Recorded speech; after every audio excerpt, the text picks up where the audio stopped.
Best way of cooking a fillet is to pan fry it. I normally find it's the best way to cook steak is with butter. Just butter alone, no oil, because it helps the caramelisation process. Basically making the meat brown, you get a lot more flavour put into the beef.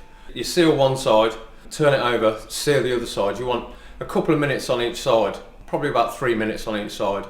And then with a fillet, because it's round, you need to seal all the way around the outside as well. What I do at the restaurant at Oscar's, to try and keep the heat going through the meat so it's not starting to cool down on the top, is I continually baste the steaks with the butter that's in the pan. It's a lot better if you use a heavy bottom pan, not a thin one. They seem to retain their heat a lot better.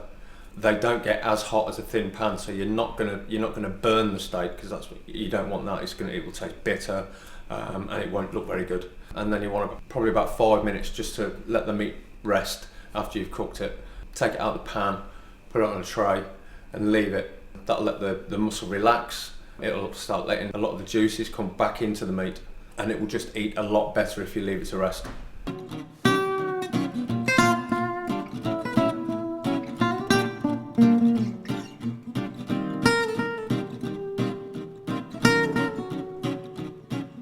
The rump cap, that'll take slightly longer depending on how you want it cooked.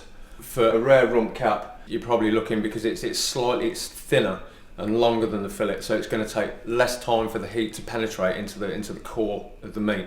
So for a rare steak, I'd probably only cook it for about 5 minutes. Make sure it's sealed all the way around, nicely seasoned, and like I said before, keep basting with the butter so that it's not going to lose the heat from the top of the cap. Roughly about 2.5 minutes on each side, then let it rest, as same as the fillet, let it rest. The resting with the rump cap is slightly more important than the fillet, because there's a lot more, it's a denser piece of meat. The fillet is a nice soft piece of meat by the nature of the muscle. The rump cap's been used a little bit more, so you need to take a bit more time on letting it rest once you've cooked it.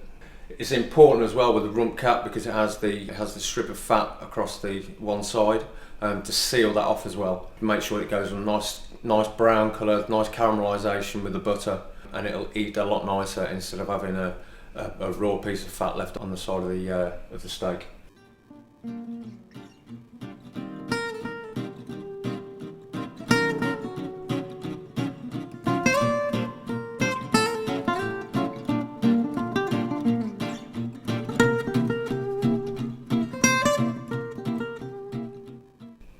And the côte de boeuf, that's been taken off a rib of beef, and obviously that, because of the actual size of the piece of meat, it's going to take a lot longer to cook. It's the same process as pan frying the fillet and the rump, but then obviously because of the density of that piece of meat, it's then going to have to go through the oven to carry on that cooking process. I'd cook that. It will be rare, same as the way I cook the other two steaks. Pan fry it, seal it on all sides. It's a bit more difficult with a côte de boeuf with the bone in the middle. But with cooking it on the bone, it also imparts a lot more flavour into the meat, keeps it a lot more tender. It won't dry out as much as it could do without the bone being there, because that's protecting part of the meat, as it were. So I'd seal that off for sort of like 3-4 minutes on each side. Make sure it's nicely caramelised, well seasoned. Same cooking process as with the rump cap and the chateau. I'd keep basting it while it's in the pan. And once I've got it to a stage where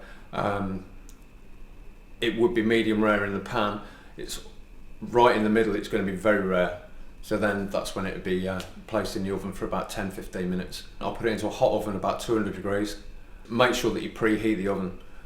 You don't want to put the meat in there and let it cool down in temperature and then come back up, because basically all that's going to do then is make the meat contract on itself. You'll lose a lot of the moisture out of the meat. It'll be dry, and there is a tendency for it to be slightly tough if you do that. So make sure that you preheat the oven, turn the oven on, set it for 200 degrees, then start pan frying your steak to make sure that the oven's nice and hot. Take it off the stove, put it straight in the oven in the pan that you've started sealing it off in, because then you're not going to have any loss of temperature. It's going to carry on cooking at the same time as what it would on the stove. And again, Once it's been in the oven for sort of 10 to 15 minutes, remove it from the oven, put it onto a tray, let it rest. Same as the other two steaks, it needs that time to rest to let the meat relax. The resting time is almost as important as the cooking, you know, the actual cooking of the meat.